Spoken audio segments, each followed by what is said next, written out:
Bismillahirrahmanirrahim. Alhamdulillahi Rabbil Alamin. Allahumma salli ala Sayyidina Muhammad wa ala ali Sayyidina Muhammad. Amma ba'd. Qala al-muallif rahimahullahu ta'ala wa nafa'ana bihi wa bi'ulumihi wa asrarihi fid daraini amin. Falam ab'ud ay yakuna taswirul kitabi bi suratil fiqhi talattufan fi istidrajil qulub. Falam ab'ud, maka tidak jauh ay yakuna ada apa taswirul kitab, gambaran kitab Ihya mengikuti suratul fiqh seperti gambaran ilmu fiqh. Talattufan karena menghalusi, berlembut-lembut, fistidrajil qulub di dalam menarik hati-hati, untuk menarik hati pembaca agar tertarik untuk ngaji Ihya. Walihada, dan karena ini talattafa, berlembut-lembut siapa ba'du man rama istimalata qulubir ru'asa, sebagian orang yang ingin mencondongkan hati-hati para pejabat, ila tibbi, ke ilmu kedokteran. Zaman itu mungkin belum terlalu tertarik ke ilmu kedokteran ya, beda dengan zaman kita. Lebih tertarik ke ilmu nujum, ilmu perbintangan. Sebagian dokter ini akhirnya fawada'ahu ala hayati taqwimin nujum mawdu'an fil jadawili war ruqum wa sammahu taqwim as-sihhah. Akhirnya ilmu kedokteran itu dimodel seperti modelnya ilmu perbintangan. Kitabnya itu dimodel seperti modelnya ilmu perbintangan. Waktu itu para pimpinan, para pejabat dan masyarakat juga lebih tertarik ke ilmu nujum. Fawada'ahu, maka sebagian dokter tadi itu, si tabib itu meletakkan, maksudnya mengarangnya, si buku itu dimodel ala hayati, dengan bentuk taqwimin nujum. Jadi kayak takwim itu kalau di sini arti mendirikan, tapi bukan, maksudnya itu kan bahasa Arab, kalender itu takwim falaki atau takwimus sanah, itu kalender. Jadi di model bentuknya itu kayak nama bintang ini dibikin nomor, bikin apa, kayak ada gambar besar gitu. Ini ilmu kesehatan, ini jantung, ini dengan tujuan untuk menarik. Jadi si masyarakat ini sedang condong kemana, maka ulama akan membuat model seperti itu. Kalau ini dibagi contoh oleh Imam Ghazali, dokter waktu itu. Saat masyarakat sedang tertarik kepada ilmu nujum, ilmu perbintangan, maka untuk menyampaikan pesan ilmu kesehatan dipakai dengan model ilmu perbintangan. Kata Zen, ajib ini. Kayak dulu itu kan belum ada MTQ itu. Itu cocok saya dibikin MTQ, saya lupa tahun berapa itu. Cari aja di Google. Awal mula siapa yang mencetuskan MTQ? Kata Zen. Bagus, memang harus begitu.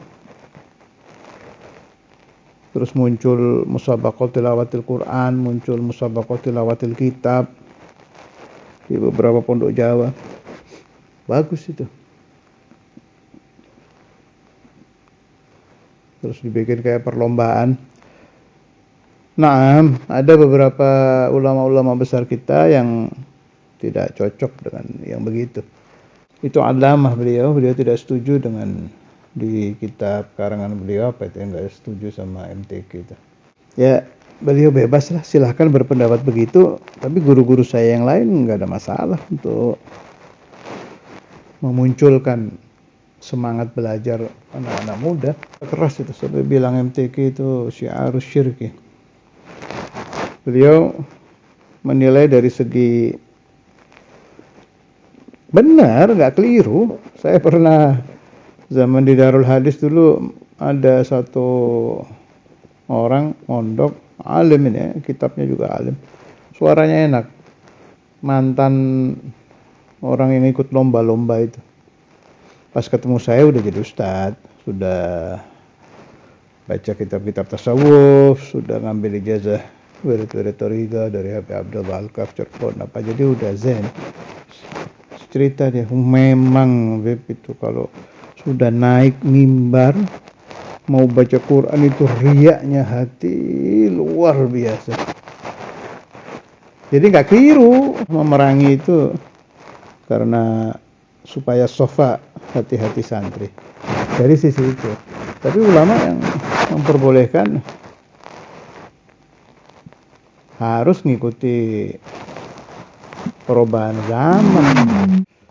Musabaqah tilawatul kitab, musabaqah hitobah, musabaqah apa, zen. Dengan catatan, kalau pendapat saya ini ya, dengan catatan ya pisahkan laki dan wanita lah, itu yang perlu lebih ditambah. Kalau itu mah harus, jangan dicampur-campur, jangan dihilah-hilah sudah masalah itu. Tapi masalah wujudu musabaqah tilawatil Quran, musabaqah tilawatil kitab, musabaqah khutbah, amrun hasan. Malah bukan hasan lagi, amrun muhimun, urusan penting itu untuk membangkitkan semangat. Naudilal kitab, maudhu'an diletakkan di karang. Jadi maudhu'an itu diartikan di karang, diletakkan maksudnya maudhu'an mu'allafan, di karang, fil jadawil, di jadwal-jadwal, warukum dan angka-angka, wasammahu, dan si tabib tadi memberi nama Taqwimus Shihhah. Ini kitab Taqwimus Shihhah. Liyakuna unsuhum, supaya ada apa unsuhum, senangnya mereka, bidzakal jinsi, dengan jenis itu, jaziban. Jenis itu apa maksudnya? Hubbu ilmin nujum, kan sedang tenar zaman itu ilmu perbintangan, maka ilmu tib yang saat itu tidak tenar meniru model buku-bukunya ilmu nujum. Jadiban lahum, menjadi penarik bagi mereka, ilal mutala'ati, ke mutala'ah, wa talatufi, dan berlembut-lembut, fi ijtidhabi, di dalam menarik al-qulub, hati-hati, ilal ilmi alladhi, ke ilmu alladhi yufidu, yang memberi faedah, hayatul abad, kehidupan yang langgeng. Ini sudah Imam Ghazali ini. Lah, membuka cara, metode baru, menyesuaikan dengan hobi masyarakat di zaman apapun.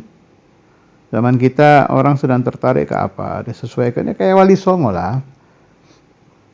Kanjeng Sunan Kalijogo radhiyallahu taala anhu, wa nafa'ni wa iyyakum wal ahbab dzurriyyah bi asrarih fid dharain amin, itu pakai cara ini kan.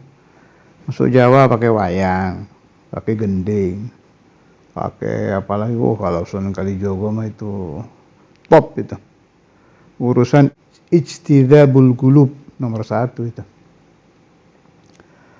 Kalau kita ngaji, mempelajari riwayat beliau, jelas kalau orang ingin ngaji tentang riwayat Sunan Kalijogo, Sunan Gunung Jati, Wali Songo, itu harus dari peneliti ya, jangan baca dari film-film yang nggak jelas sanadnya. Dari orang yang mu'taman, memang bisa kita percaya. Kalau saya ngajinya itu dari kiai-kiai kuno, kayak kiai-kiai sepuh, kiai-kiai kuno birriwayah. Kalau kiai-kiai sepuh ya kayak keterangan-keterangannya Mbah Maimun, itu kan suka di sela-sela beliau ngajar ceramah itu bawa Wali Songo.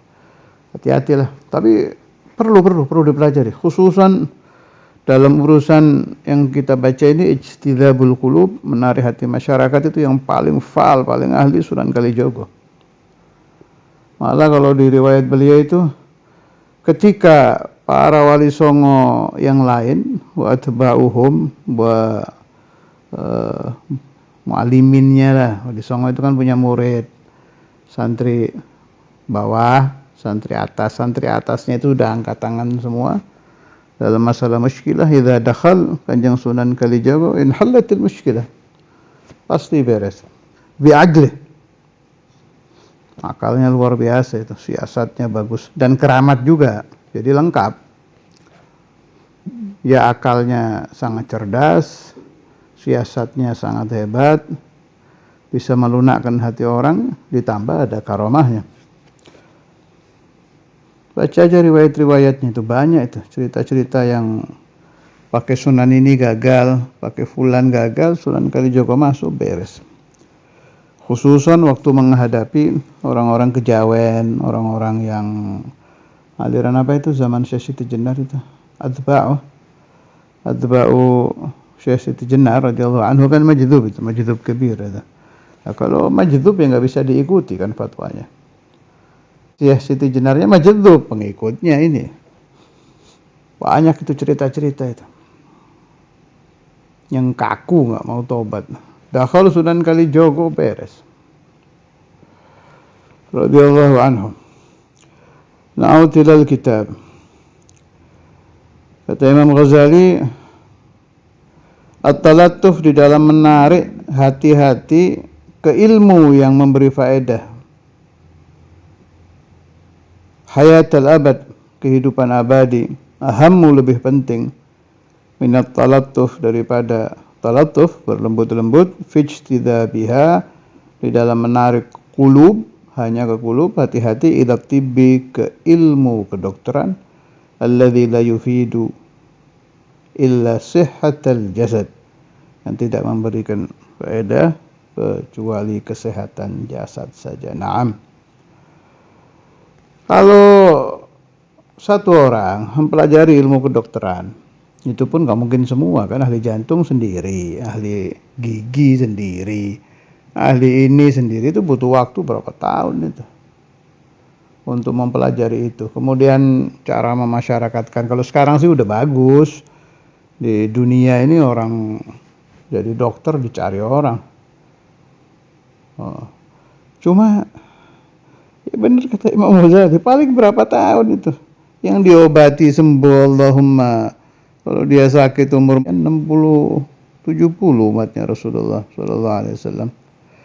Dianya sendiri jadi dokter, umpama belajar lagi jadi dokter, belajar lagi jadi profesor, menikmati berapa puluh tahun. Inna lillahi wa inna ilaihi raji'un, raja'a ilal akhirah. Wagetnya itu nggak seimbang dengan capeknya. Ya. Waktu dia si dokter belajar sampai dia memetik hasil itu paling sekian puluh tahun. Si orang yang diobati dari sembuh sampai mati ya paling sekian tahun. Ini saya sedang menerangkan kalamul Imam Al-Ghazali ya. Wa amma ilmul akhirah, katanya, begitu satu orang sembuh dari penyakit batin, menjadi mahbub indallah, thumma mata, ini saadahnya abadal abad, selama-lamanya, nggak pakai waktu lagi. Ilmu yang ditinggalkan oleh tabibul akhirah juga menjadi ilmu pengobatan yang berguna untuk pasien setelah sembuh, selamat abadal abad, selama-lamanya. Fathamratu hadzal ilmi tibbul qulubi wal arwah. Maka buah ilmu ini adalah obat hati-hati dan ruh-ruh. Al-mutawassulu bihi ila hayatin tadumu abadal abad, yang bisa dipakai untuk mewusulkan, untuk menyampaikan ke kehidupan yang abadi selama-lamanya. Fa'ina minhu at-tibbu alladhi yu'aliju bihi al-ajsad wa hiya mu'arradatun bid-darurati lil fasad fi aqrabil amad. Bagaimana bisa dibandingkan ilmu kedokteran yang mengobati jasad-jasad, padahal jasad itu akan diajukan pasti, secara pasti, bukan barangkali, lil fasad, kepada kebinasaan, fi aqrabil amad, di dalam waktu yang sangat dekat. Bila Ihya Ulumuddin ini dibaca, dipelajari, diamalkan, kemudian sembuh si pasien yang punya penyakit batin, thumma mata ala fahmil ihya wa ala amalil ihya, taban mata ala husnul khatimah, dia akan sehat, enak, abadal abad, selama-lamanya fil akhirah. Allahumma amin lana wa lakum insyaallah bi barakati hadzal imam wa kitabihi wa rijalis silsilah. Fa nasallallahu subhanahu wa ta'ala at-tawfiq lirrasyad was-sadad innahu karimun jawad. Wa nasallallahu, maka kami muallif memohon kepada Allah subhanahu wa ta'ala at-tawfiq lirrasyad, untuk memperoleh petunjuk, wassadad, dan kebenaran. Innahu, sungguhnya Allah subhanahu wa ta'ala karimun jawad, maha dermawan. Jawad sama ya, maha dermawan, atau bisa karim maha mulia, jawad maha dermawan. Allah ya khair ya. Barakah kalam ahli ikhlas itu kalau dibaca kitanya tertular. Itu. Kita kan kalau ketemu alim amil, ya alim ya wali, lihat mukanya aja dawa kan.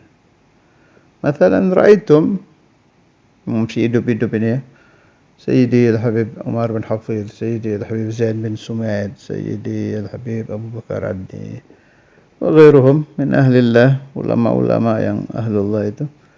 Lihat mukanya dawa. Salaman, cium tangan sama beliau dawa, ini dawa hati.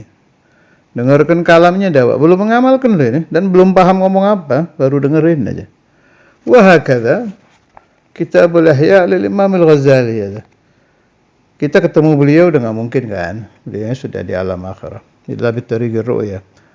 Kecuali di bitariqir ruhani ya, secara adat udah nggak mungkin. Tapi megang kitabnya dawa, baca kalimatan dawa. Memikirkan saja, merenung ini apa maksudnya Imam Ghazali, itu dawa lagi. Mengamalkan apalagi. Ikhlas fil amal lebih-lebih. Cuma saya senangnya itu aqallul faedah, minim faedah yang didapat orang yang ngaji Ihya, ikhlas ya, biniyati tagharrub ila Allah, biniyah mengobati penyakit batin kita.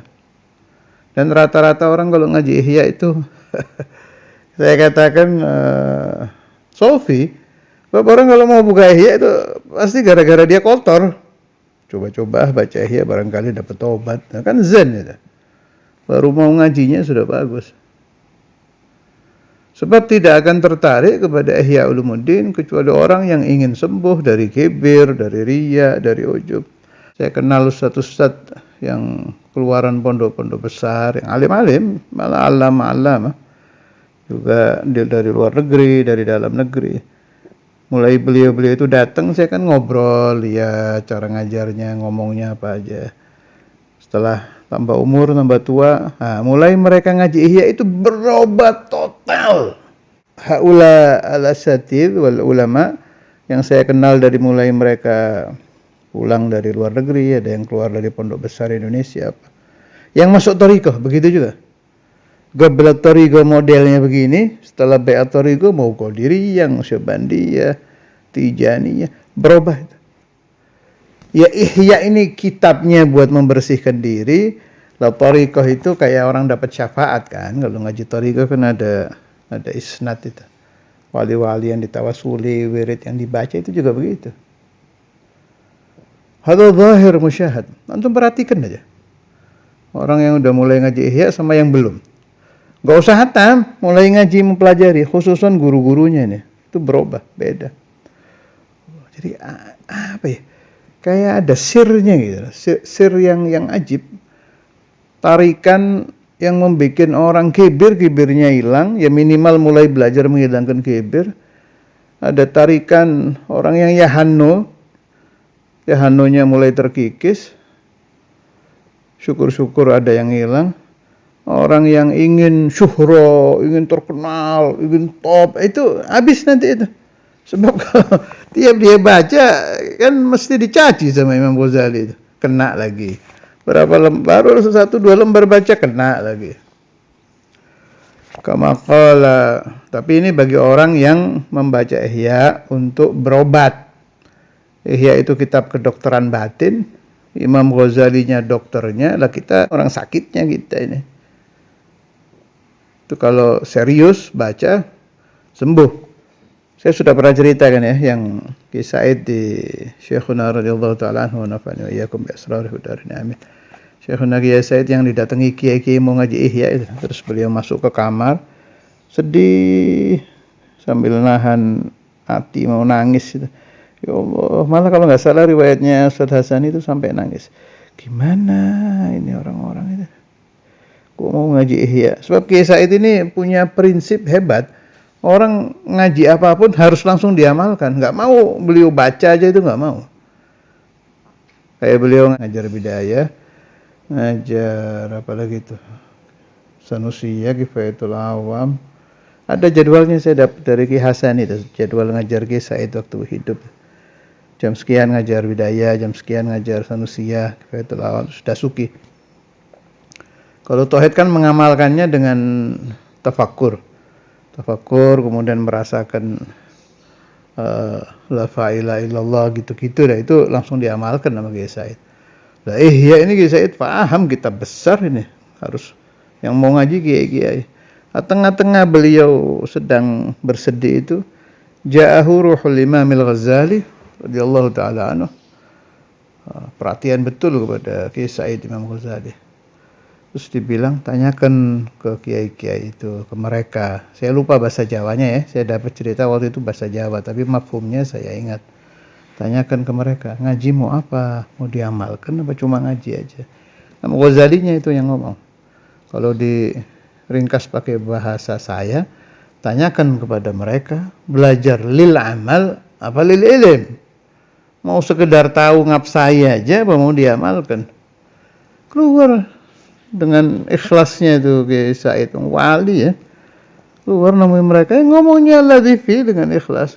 Saya tadi kerawan Imam Ghazali, kemudian beliau ngomong begini, itu nangis itu kiai-kiai langsung.